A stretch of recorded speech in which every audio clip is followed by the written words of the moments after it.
Okay, my name is Matt Genther, and I'm going to do a head and neck exam on a patient here. I would first wash my hands and introduce myself. My name is Matt. I'm a family nurse practitioner student, and I'm going to do a head and neck exam on you today. Okay, so the first thing I'm going to do is look for some symmetry in the patient. Make sure, maybe have her smile at me. Looks good. Everything is equal there. Okay, so I'm going to palpate her head now, and I may ask the patient if they have any known lesions or anything on their head, something I may need to glove up for, but the patient does not have anything. Okay, so I'm going to be feeling her head, feeling for any lesions or sores or anything like that. I can also take this opportunity to feel her hair and make sure that it's not sparse in any places or brittle or breaking easily or anything like that. Okay, everything looks good other than her hair. Okay, moving on. I'm going to check her sinus, her frontal sinuses, see if she's got any pressure or pain there. We can go to maxillary. If you feel any pressure or pain, I can even check the ethmoid. Let me know if you have any pressure or pain. Okay, so without that, I'm going to go ahead and move on to the eye exam. So for the eyes, I'll just have her look at me. I can look at her eyelashes, see if we have any sparseness or if the sclera is ecteric. The sclera is non-ecteric. So I'm going to use my otoscope to take a little closer view. At this point, I'm going to see if she has anything in her eye. Sclera looks great. Looks wonderful. Okay, I'm going to check her conjunctiva. Thing looks pink. I don't see any objects in her eye. Okay, at this point, I'm going to check her pupils and make sure they're equal and reactive. I'll shine the light barely in. It reacts to light. I'm going to look at the other eye now. It reacts equally. Okay, same deal. All right, now I'll check the other one. They are equal and reactive. Looks great. Okay, before I use my ophthalmoscope, I'm going to finish my field of vision exam. I'm going to have the patient look at my finger here, and I'm going to have her track up and down, H there, back. I'm looking for any nystagmus, whether vertical or horizontal. My finger again. Doing a big H so I can see very well. Everything looked good. Okay, now I'm going to have her take a look at my finger, and I'm going to move it in, making sure that both eyes track the same, which they did. Now I'm going to check to make sure her vision is in place. I'm going to, I have a sign on the refrigerator over there. I'm going to ask the patient if they can see the sign, and can you read it? Sign on fridge. Sign says sign on fridge, which is perfect. That's exactly what it says. So, before I use my ophthalmoscope, I'm going to check her field of vision. And I'm just going to be moving my fingers in towards her vision. Then I'm going to ask her to let me know when she can see my fingers. Now. Okay. And I want to do this now. In all fields. Now. Okay. Everything is intact. Now I'm going to go on to my ophthalmoscope.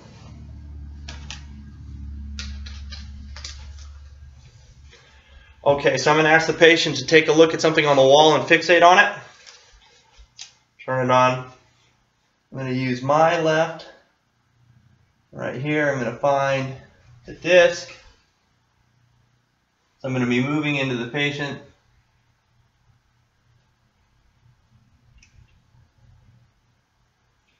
What I'm looking for are the vessels that lead back to the optic disc, which I was able to find. So I'm going to switch sides. Same thing, I'm going to have you just look just right over my shoulder here.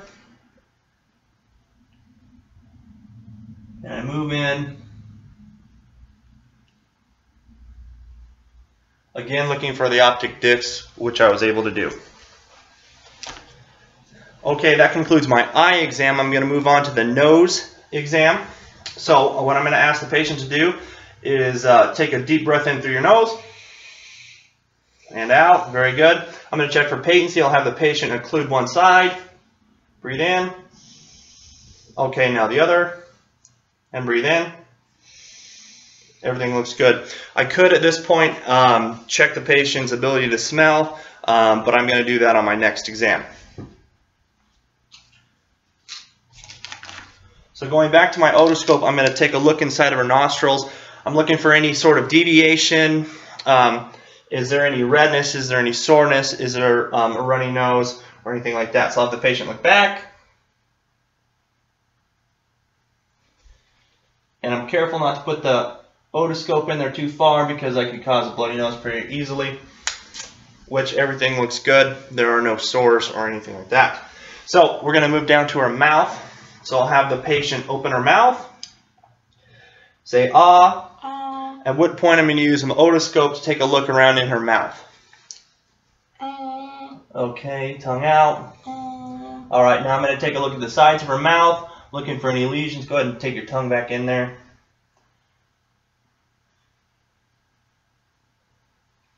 And I'll take this moment to take a look at her salivary glands, make sure everything is going out there. I'm going to put on a glove and then feel around different parts of her mouth and see if she has any sores or lesions that I wasn't able to see if I can palpate any.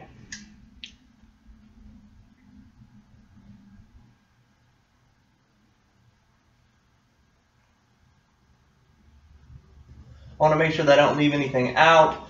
At this point, I could also check her gag reflex, but I will spare the patient today. Okay, so moving on from the mouth exam, I'm going to move on to doing the ears. So for the ear exam, what I'm going to do first is I'm going to check her hearing. So I'm going to just rub my fingers together to make a little sound for her to hear. And I'm going to ask her to let me know when she can hear it. Now. Okay, perfect. Now at this point I'm going to ask her to occlude one of her ears. Do at the same time I want her to tell her when I'm... No. Perfect. Now switch. I want her to let me know when she can hear it. No. Okay.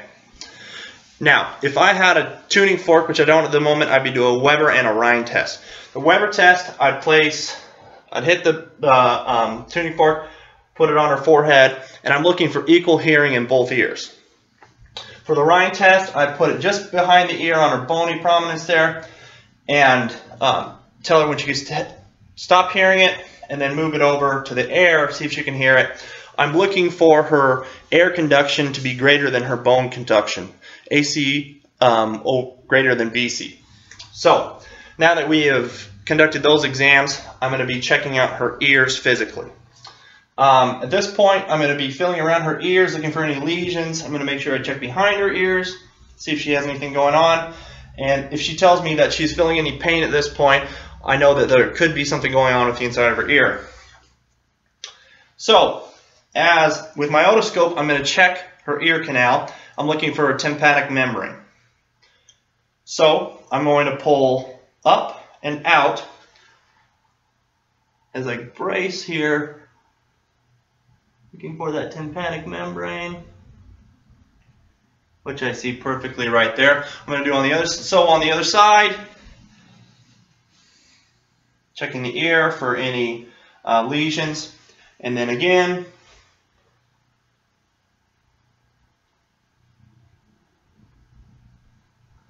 I get a great view of her tympanic membrane.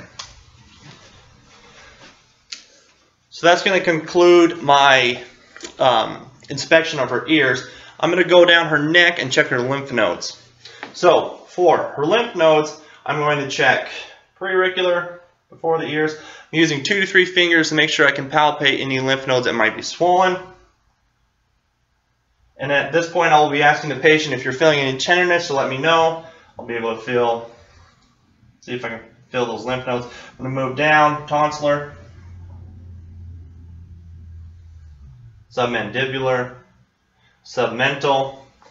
I like to go occipital here and then work my way back to cervical. So I'm going to need to do deep cervical as well. So I'm going to have the patient lean to their right, their head to their right. Perfect. Now back to the left. Nothing. Perfect. And then I'm going to go supraclavicular and infraclavicular, which I don't feel any lymph nodes that are swollen. The patient didn't tell me they had any pain.